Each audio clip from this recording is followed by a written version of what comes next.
Magandang umaga po sa inyong lahat. Binabati ko kayo sa pangalan ng ating Panginoong Jesucristo na siyang ating manunubos at tagapagligtas. Ang buong San Kristyanuhan po ngayon ay nagdiriwang ng tinatawag nating Easter Sunday o Linggo ng Pagkabuhay. Marapat lamang na sa umagang ito aking pong ibigay ang mensahe na may kinalaman po sa pangyayaring naganap 2,000 taon na sa ating Panginoong Jesucristo na siya'y mabuhay muli mula sa mga patay. Pero bago po yan, nais ko pong ipagbigay alam sa inyo mga minamahal na pumanaw po yung asawa ni Sister Auring na nung Wednesday night lamang ay hiniling ko na isama natin sa panalangin. So nakagalagak po ang kanyang katawan sa St. Peter dito sa may Kogyo, no? Yung madali lang daw po ito matagpuan dahil tapat ito ng gasolinahan itong St. Peter na ito. So umasa po ako kung kayo po ay maging available na makadrop by man lang kay Sister Auring dun sa lugar ng Kogyo, mangyaring gawin po natin. Martis pa po ang magiging libing ng kanyang asawa. Ito po ay pumanaw sa sakit na lang cancer. Kaya maging ating mga mahal na kapatid sa pananampalataya, huwag natin kalilimutang ipanalangin sila, lalo-lalo na yung mga kapatid din natin na sa mga ngayon may masasabi natin nagtataglay ng mga malulubhang karamdaman. Sa umaga pong ito, kukunin ko po ang aking mensahe mula sa Filipos Kapitulo 3, 1 hanggang 11, at ang pamagat po ng mensahe sa umagang ito ay ang kapangyarihan ng kanyang muling pagkabuhay. Bago po tayo magsimula, manalangin po muna tayo. Babasahin ko po muna ang salita ng Diyos at pagkatapos ay mananalangin po tayo. And then we will proceed with our message this morning. Sundan niyo po ako mga minamahal kong kapatid.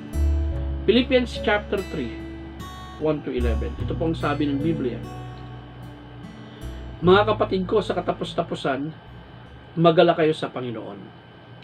Ang sumulat sa inyo ng gayon ding mga bagay ay totoong hindi mabigat sa akin. Yamang ito ay upang mailayo kayo sa panganib. Mag-ingat kayo sa mga aso. Mag-ingat kayo sa mga gumagawa ng masama at mga nagpuputol ng laman. Ito'y sapagkat tayo ang nasa pagtutuli. Tayo na mga sumasamba sa Diyos, sa Espiritu at mga nagmamalaki dahil kay Kristo Jesus at hindi nagtitiwala sa gawa ng tao. Bagaman ako ay maaari ding magtiwala sa gawa ng tao, kung sino man ay mag-aakala na siya ay may dahilan upang magtiwala sa gawa ng tao, lalo na ako. Tinuloy ako sa 8 araw. Ako'y nanggaling sa lahi ng Israel, mula sa lipi ni Benjamin. Ako'y isang Hebreyo nagmula sa mga Hebreyo. Kung pag-uusapan ay patungkol sa kautusan, ako isang Pariseo. Kung pag-uusapan ay patungkol sa kasigasigan, pinag-uusig ko ang iglesia. Kung pag-uusapan ay patungkol sa pagiging matuwid na ayon sa kautusan, walang may pupula sa akin. Subalit, anumang mga bagay na kapakinabangan sa akin, ang mga yun ay tinuturing kong kalugihan alang-alang kay Kristo. Oo, sa katunayan, itinuturing kong kalugihan ang lahat ng bagay para sa napakadakilang pagkakilala kay Kristo Jesus na aking Panginoon. Dahil sa Kanya, tinanggap ko ang pagkalugi sa lahat ng bagay at itinuring kong dumi ang lahat ng mga ito, makamtan ko lamang si Kristo.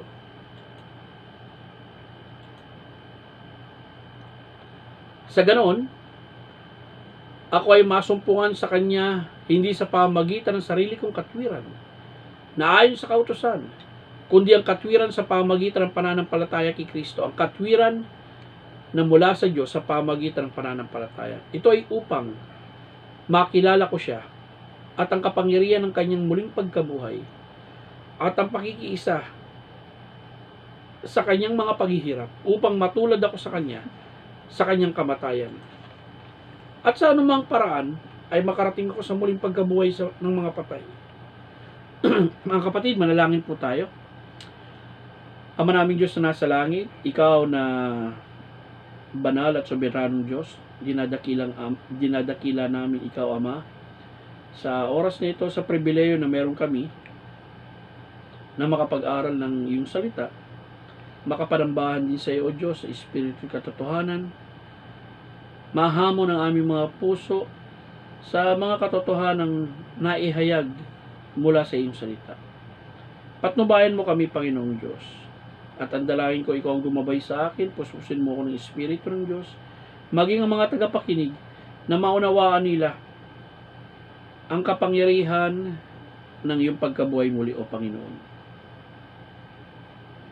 Ito ay aming sineselebrate, Panginoon, sapagkat sumasamba kami sa Diyos na buhay, sa Panginoon na buhay, Diyos na nagkatawan tao. Kaya patnubayan mo kami, Panginoon, sa aming gawain ito.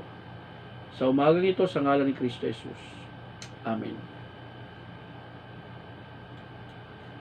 Ang konteksto nito sa Pilipos 3, 1-11, isang babala na ginawa ni Apostol Pablo sa mga Kristiyano laban sa impluwensya ng mga huwad na tagapagturo. Partikular na yung mga nagtuturo ng legalismo bilang karagdagan sa Ebanghelyo.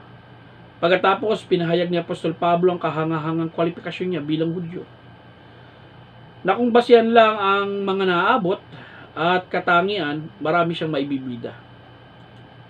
Ngunit nakita ni Apostol Pablo lahat ito, at mga naabot niya sa reliyong Hudyo ay dumi lamang. Nakita niya ang kaligtasan ay sa pamagitan lamang ng pananampalataya sa tagapagligtas.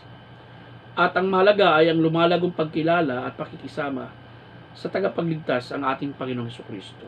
Actually, yan po yung context na makikita natin sa Pilipos Kapitulo 3, 1-11. Dito sa talatang Gs, nais kong pansinin yung sinabi rito, no?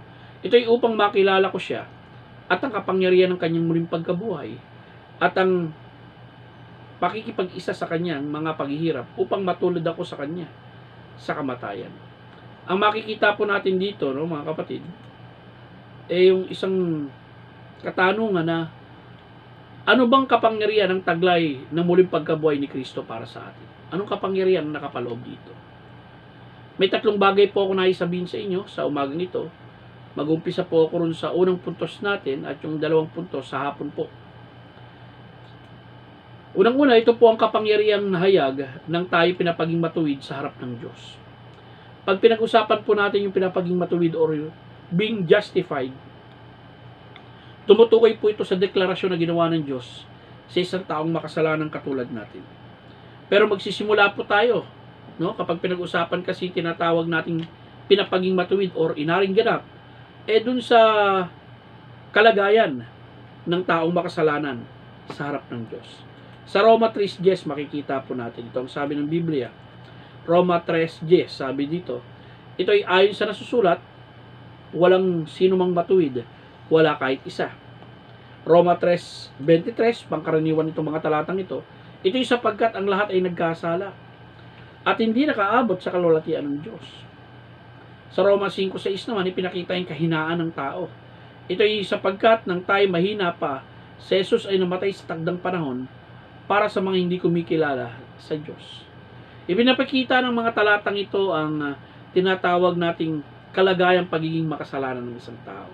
Hindi po nagangahulugan na ang isang tao ay hindi po makagagawa ng mabuti or tama.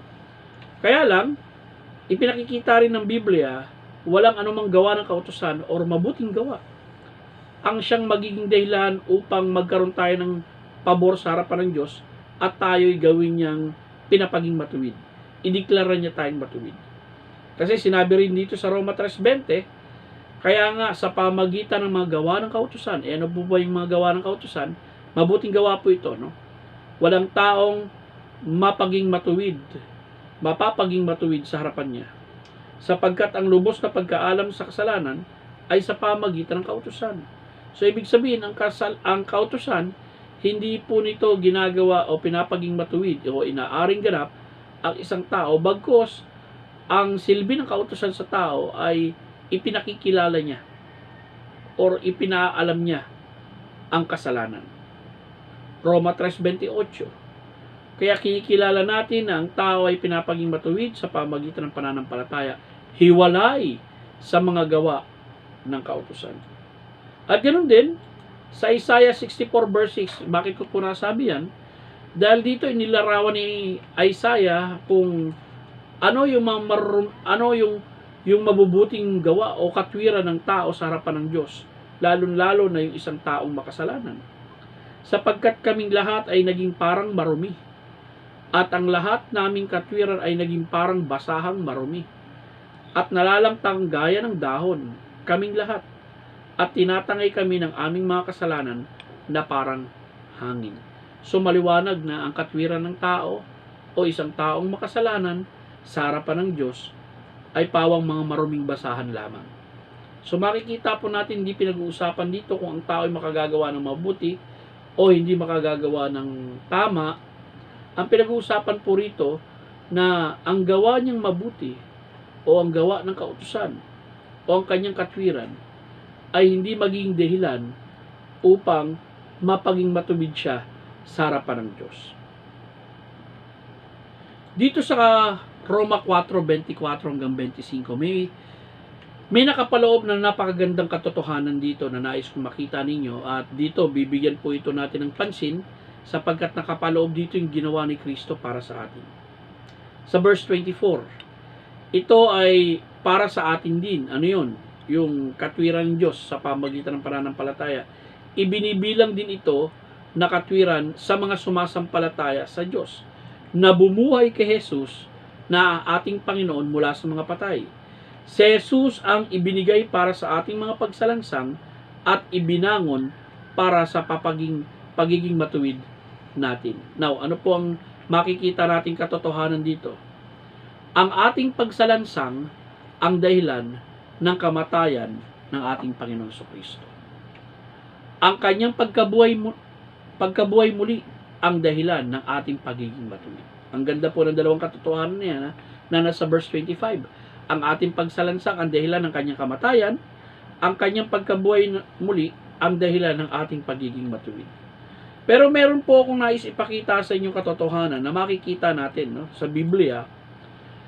At sabi po sa English, is there such a thing as resurrection justification of Christ that resulted in our justification because of our union in Christ or our union in Him? Actually, meron po, no? Yung tinatawag nating resurrection justification of Christ. Bibigay ko po itong talatang ito sapagkat dito po nakasulat yung tinatawag nating vindication or justification of our Lord Jesus Christ. Sa 1 Timothy 3:6, sabi po rito, 3:16, sa English po at sa Tagalog para makita po natin. And without controversy, great is the mystery of godliness. Walang pagtatalo-talo, dakila ang misteryo ng kabanalan. Sa ibang salin ng Biblia, dakila ang misteryo ng ating reliyon. God was manifested in the flesh, justified in the spirit, seen of angels, preached unto the Gentiles, believed on in the world, received up into glory. Ito po yung sinabi sa King James Version. Sa ESV version naman, great indeed we confess is the mystery of godliness. He was manifested in the flesh, vindicated by the Spirit, seen by angels, proclaimed among the nation, believed on in the world, taken up in glory. Sa salin naman po ng Biblia sa Tagalog, ang napili kong salin kasi na makikita nating talagang tama yung pagkakasalin dito doon sa tinatawag nating justified in the Spirit. Ito po yung pagkakasabi, no? Sadyang dakilang hiwaga ng ating sinasampalatayanan. Filipino Standard Version po ito. Siya'y inihayag bilang tao, pinatunayang matuwid ng Espiritu, nakita ng mga anghel, ipinangaral sa mga bansa, sinampalatayanan sa sanlibutan, inakyat sa kalwatian. Dito sa salin naman ng Magandang Balita Biblia, ang pagkakasabi rito, hindi makakaila dakilang hiwaga ng ating reliyon. Siya ay nahayag ayon sa anyong tao, pinatunayang matuwid ng Espiritu, at nakita ng mga anghel, ipinangaral sa mga bansa, pinaniwalaan sa sanlibutan, at itinaas sa kalwalatian. Magandang Balita Biblia Version. No? Kung ihimayin po natin itong 1 Timothy chapter 3:16, ito pinagpapakita ng isang maikling talambuhay ng Panginoon at kanyang gawa. No? Actually, dito sa verse 16, makikita natin, Hindi maikakaila na napakadakila ng hiwaga ng ating reliyon or ng kabanalan or ng pagiging ng kabanalan. Maikling talambuhay ng Panginoon at ang kanyang gawa. Siya ay nahayag sa anyong tao. Ang ibig po sabihin ng siya ay nahayag sa anyong tao ay tinatawag nating inkarnasyon o yung pagkakatawan tao ng Diyos. Pinatunayang matuwid ng Espiritu, tumutukoy po ito sa kanyang pagkabuhay ng muli. At nakita ng mga anghel, o ito yung pagtatagumpay niya sa mga pamunuan, ipinangaral sa mga bansa, ito yung dakilang komisyon niya sa iglesia, pinaniwalaan sa sanlibutan, ito yung matagumpay na pagsulong ng ebanghelyo sa sanglibutan ito. At itinaas sa kaluwalhatian, ito yung ascension at pagwalhati sa ating Panginoon Jesucristo. Yan po yung makikita natin sa 1 Timothy 3:16. Now, ang bibigyan po pansin natin dito, yung tinatawag natin pinatunayang matuwid ng Espiritu. Ang ibig po sabihin nito, no? Actually, parang bago sa ating pandinig, ang Panginoong Hesus ay idiniklara ng Diyos Espiritu, na matuwid. Ang ibig po sabihin, vindicated or justified. Ang tanong nga po natin, sa bagay na ito, ay sa paanong paraan, ang ating Panginoong Hesus ay pinatunayan matuwid ng Espiritu, justified or vindicated, na may kaugnayan sa kanyang pagkabuhay na muli. May tatlong statement po ko na sasabihin sa inyo, at ito pong mga statement na ito ay susuportahan po natin ng mga talata sa Biblia para ma-appreciate po natin yung kahulugan ng tinatawag natin resurrection justification of our Lord Jesus Christ. At ito po yung statement na yon. In a form of a question, ano ang pinapahayag ng pagkabuhay na muli ng ating Panginoong Hesus sa mundo nito? Anong katotohanan ang pinatunayan ng Panginoon nang siya ay muling mabuhay? Ano ang pinatunayan ng kanyang pagkabuhay na muli laban sa di makatarungang paratang sa kanya? Dapat po maintindihan natin na nung ang ating Panginoon Jesucristo ay lumabas dito sa lupa, abay marami pong paratang na ibinigay sa kanya ang mga tao, lalo na yung hindi naniniwala sa kanya. Pero sa kanyang pagkabuhay na muli, ito'y pinatunayan niya at siya ay naging matwid, no, sa kanyang mga sinabi nung siya po ay nabubuhay pa rito sa lupa. Unang-una, nais kong makikita ninyo, pinatunayan niya na siya ay anak ng Diyos. Roma 1:4, itinalaga siya na anak ng Diyos sa pamagitan ng makapangyarihang paraan ayon sa Espiritu ng kabanalan at sa pamagitan ng pagkabuhay na muli sa mga patay. Siya ay si Jesucristo na ating Panginoon. Ito yung nagpapakita na tunay nga na ang ating Panginoong Jesucristo ay anak ng Diyos. Nang ibig po sabihin, Diyos. At ito yung pinakita nang siya ay nabuhay na muli sapagkat hindi siya kayang hawakan ng kamatayan. Siya ang may likha ng buhay at masasabi nating siya ang pinagmulan nito. So sa kanyang pagkabuhay na muli, pinakikita niya ang tagumpay niya sa kamatayan at ipinakikita niya yung pagiging anak ng Diyos niya.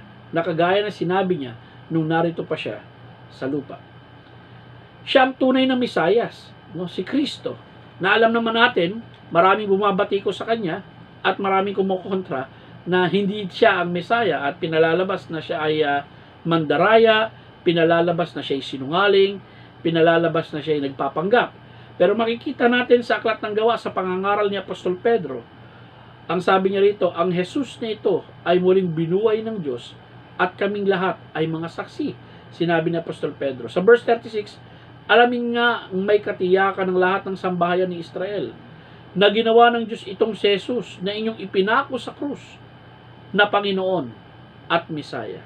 So pinatunayan po ng kanyang pagkabuhay na muli na siya ang tunay na Mesaya. Hindi lamang po yan, pinatahimik ang maling paratang. Kagaya nga ng nabanggit ko sa inyo, no? Kabi-kabila ang mga paratang sa ating Panginoong Jesucristo. At sabi rito sa Mateo 27, 62 to 63, no? 62 hanggang 3, kung inyong matatandaan, ito po yung katatapos lamang mamatay ng ating Panginoong Jesucristo sa krus. Kinabukasan ay ang araw ng pagkatapos ng paghahanda, ang mga pinunong saserdote at mga pariseyo ay nagtipon-tipon sa harapan ni Pilato. Sinabi nila, Ginoo, Naalala namin ang sinabi ng mandarayang iyon nang nabubuhay pa siya. Sinabi niya, pagkalipas ng 3 araw, ako ay babangon. Babangon. So makikita po natin, ang naging dahilan po, no, nung pagsasabi ng mga Pariseyong ito, dahil naniniwala sila or na sila po'y nangangamba na baka nakawin yung katawan ng ating Panginoong Kristo at palabasin na siya'y nabuhay na muli. Kaya hiniling nila kay Pilato na pabantayan yung libingan ng ating Panginoong Kristo. At ang mapapansin nyo rito, ito po yung mga pinunong saserdote at mga Pariseyo na nagtipon-tipon sa harapan ni Pilato. So, alam naman natin, napatahimik yung maling paratang sapagkat ang ating Panginoong Kristo ay nabuhay na muli. And then, pinatunayan niyang totoo ang kanyang salita sa kanyang mga alagad. Ano ba yung sinabi ng ating Panginoong Kristo? Sa Mateo 16:21, magmula noon, ipinaalam ni Jesus ang mga bagay na ito sa kanyang mga alagad. Sinabi niya, kailangan akong pumunta sa Jerusalem. Doon ay magbabata ako ng maraming paghihirap sa kamay ng mga matanda, mga pinunong saserdote at mga guro ng kautusan. Papatayin nila ako at muli akong mabubuhay sa 3 araw. Yung sumunod pong talata sa Mateo 20, 19 hanggang 20, nais ko pong sundan nyo ako rito. Sabi rito, kinagabihan ng araw din yon, unang araw ng Sanlinggo, nagtipo ng mga alagad, ipininid nila ang mga pinto at dahil sa takot nila sa mga Hudyo, dumating si Jesus at tumayo sa kanilang kalagitnaan at sinabi sa kanila, kapayapaan ang sumainyo.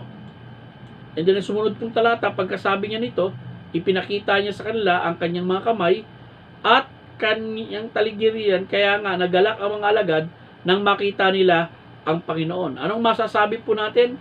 Makikita natin, pinatunayan ni Kristo na totoo ang kanyang salita sa kanyang mga alagad. Opposite po yung mapapansin po, no? It is an irony, no? Opposite po yung naging reaction ng mga Pariseyo at punong saserdote. Yung mga Pariseyo at punong saserdote, talagang nais pa nilang makasiguro na talagang ito si Kristo mandaraya at pinabantayan nila yung mga yung libingan ng ating Panginoong Kristo kung talagang mabubuhay siyang muli. Dahil alam naman nila, maaring sa isip nila, ano kaya kung totoo yung sinasabi ni Jesus Christ. Pero itong mga alagad ni Kristo, na laging kasama ni Kristo, na paulit-ulit niyang sinasabi na siya ay mabubuhay na muli. Noong linggo ng pagkabuhay na yon, talagang takot na takot pa rin sila.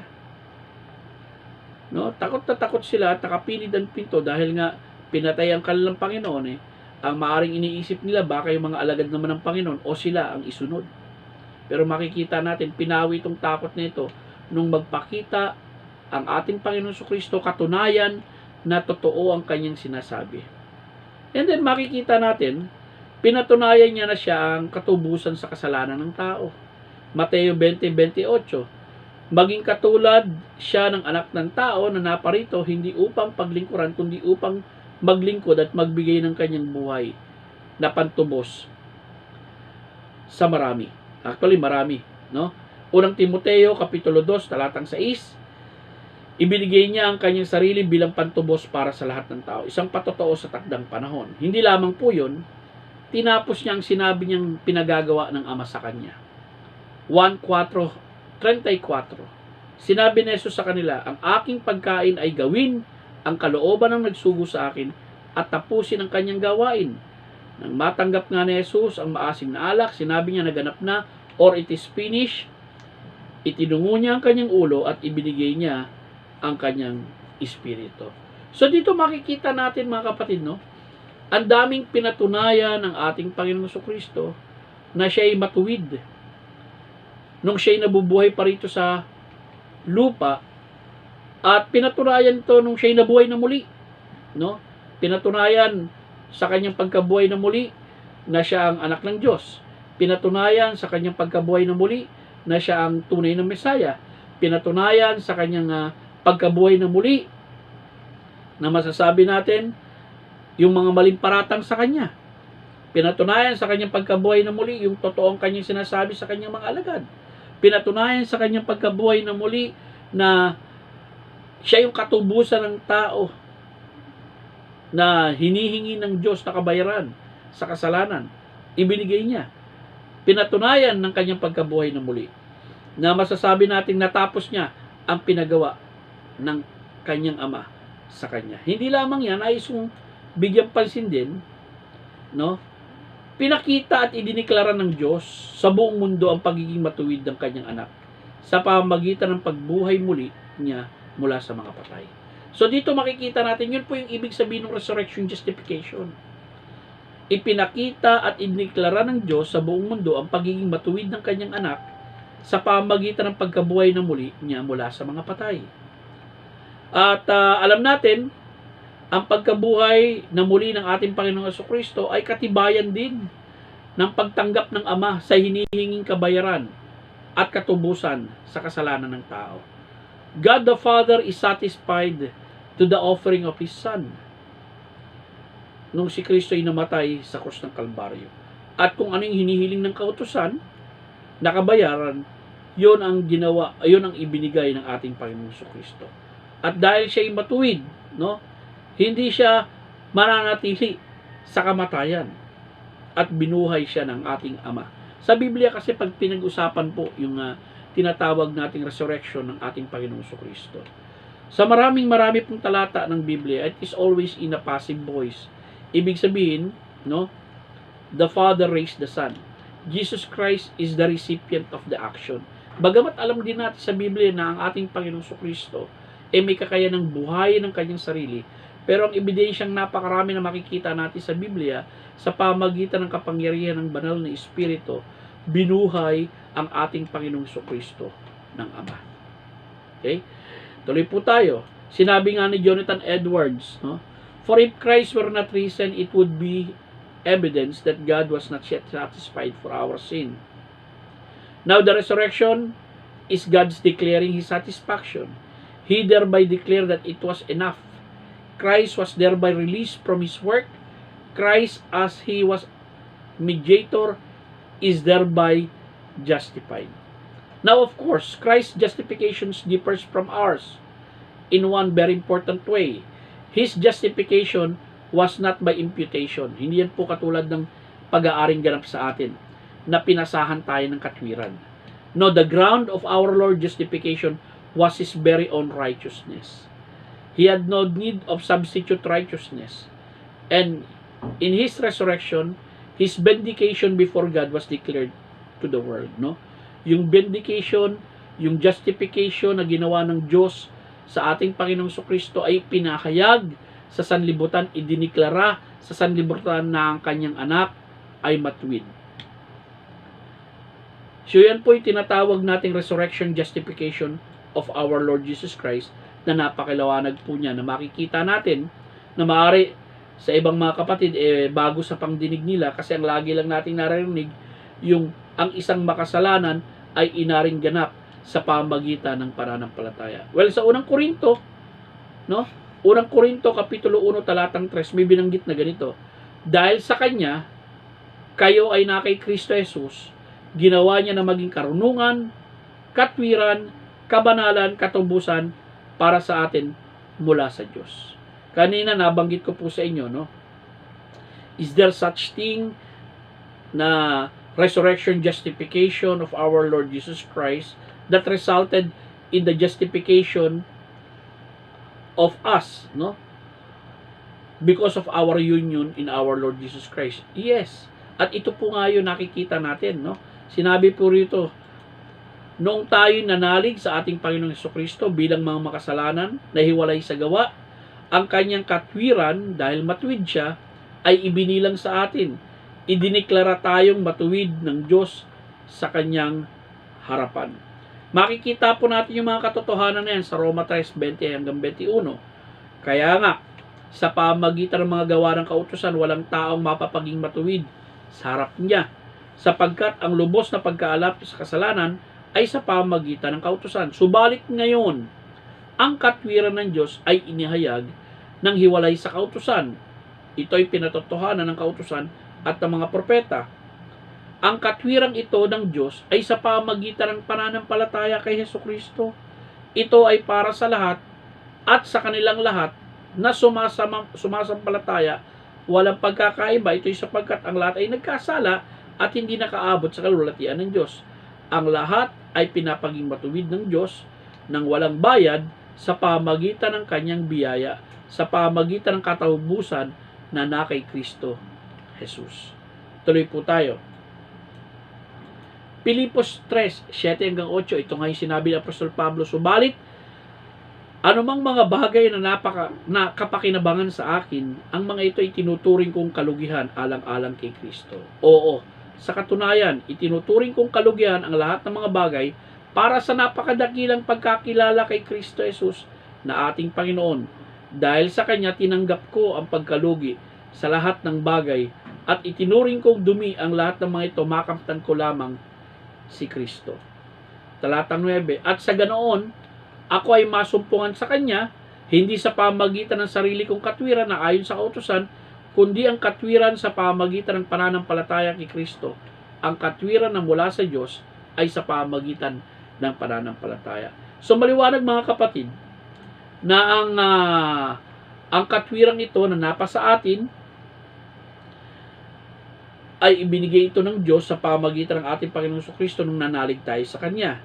Ito yung makapangyarihan, no? At nagdudulot po ito sa atin ng pagbabago ng ating estado sa harapan ng Diyos, na dating makasalanan, ngayon tayo'y Kanyang mga anak niya. Hindi lamang po yun, sa Colossus 2:13, may sinabing ganito, kayo na mga patay dahil sa inyong mga pagsalansang at sa hindi pagiging nasa pagkatuli ng inyong laman, ay binuhay na kasama niya.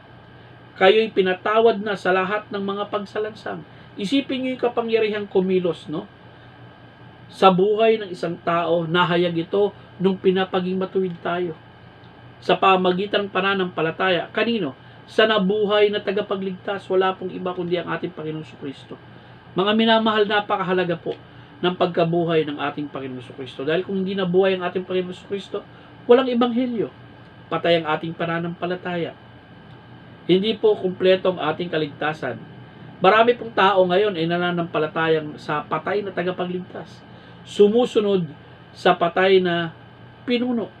Pero ang pinuno po ng tunay na Kristiyano, wala pong iba kundi ang nabuhay na muli na Panginoong Jesucristo, na anak ng Diyos, ating Mesaya, nakapagpapatawad ng kasalanan, nakapaglilinis ng ating mga kasalanan, nakapagtutuwid ng ating buhay. At hindi lamang po yan, kung babasahin nyo nga po yung Roma Kapitulo 5, makikita nyo puro yung benepisyo ng tinatawag nating pagiging matuwid natin sa harapan ng Diyos, na kung saan hindi na tayo kaaway ng Diyos, meron na tayong kapayapaan sa Kanya, meron na tayong paglapit sa Kanya, nagagawa nating magalak sa gitna ng tinatawag nating mga pagsubok sa buhay, sapagkat alam natin ang kahinatnan nito ay ang kalaguan sa ating pananampalataya.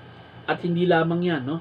Tayo po'y nagwawalhati sa Diyos dahil balang araw magkakaroon tayo ng panibagong katawan na ipinangako niya sa atin. Sa umaga pong ito, yan po muna ang aking ipaglilingkod sa inyo, no? Anong kapangyarihan ang taglay ng muling pagkabuhay ng ating Panginoong Jesucristo? Nakita po natin ito ang kapangyarihan nahayag na ating nahayag nang tayo'y pinapaging matuwid sa harapan ng Diyos. Mamaya pong hapon, akin pong ipaglilingkod sa inyo, ito ang kapangyarihang naranasan natin ngayon sa ating paglakad sa panibagong buhay bilang Kristiyano, at ito ang kapangyarihan na ating maranasan sa muling pagkabuhay natin sa hinaharap. Kaya mga kaibigan, antabayanan nyo po, no? Yung dalawang katotohanan na yan. Actually, past, present, and future ang aking dinidiscuss rito. Yung aking na-discuss po ay ang kapangyarihang nahayag nung tayo'y pinapaging matuwid ng ating Panginoong Jesucristo. Kumilos ang makapangyarihang Diyos upang ang isang makasalanang katulad natin na hindi natin kayang iligtas ang ating sarili ay ibinilang na matuwid sa kanyang harapan at nagkaroon ng kalagayan at katayuan bilang anak ng Diyos, na kung saan sa pagdedeklara ng Diyos na matuwid sa atin, ang Diyos ay nanatiling banal. Ito po yung kapangyarihang kumilos, no? Kasama na rito yung napatawad tayo sa ating kasalanan. God is no longer our enemy. We have an access to God. Magandang umaga po sa inyo lahat. Umaasa po ako mga minamahal na ipagpatuloy niyo po ang pagsunod sa ating pag-aaral ng salita ng Diyos hanggang mamayang hapon at i-discuss pa po natin ang continuation ng napakagandang paksang ito. Ano ba ang taglay ng anong taglay ng kapangyarihan o anong kapangyarihan ang taglay ng muling pagkabuhay ng ating Panginoong Kristo? Magandang umaga po sa inyo. Marami pong salamat sa inyo lahat. Manalangin po tayo. Ama naming Diyos na nasa langit, puno ng biyaya at pag-asa, Ikaw na humirang sa amin, Ikaw na tumawag sa amin sa kaligtasan at pinapaging matuwid kami, nagpapasalamat po kami sa iyo, Diyos Ama. Sa ngalan ng iyong anak na si Jesus, na nasumpungan na matuwid, papasalamat kami, Panginoon, sa pagkabuhay na muli na naganap sa Kanya 2,000 taon, na ang Diyos tao na aming sinasamba ay isang buhay na Diyos tao. Walang iba kundi ang aming Panginoon Kristo. Patnubayan mo, Panginoon, ang iyong mga anak sa mga araw na ito at ingatan sila at kaming lahat, Panginoon. Tulungan mo kami magkaroon kami ng karunungan upang gumawa kami ng mga bagay na nararapat. Hindi lamang sa pag-iingat ng aming sarili, kundi maging ng aming kapwa. Salamat po sa ngalan ni Kristo Jesus. Amen. Maganda pong umaga.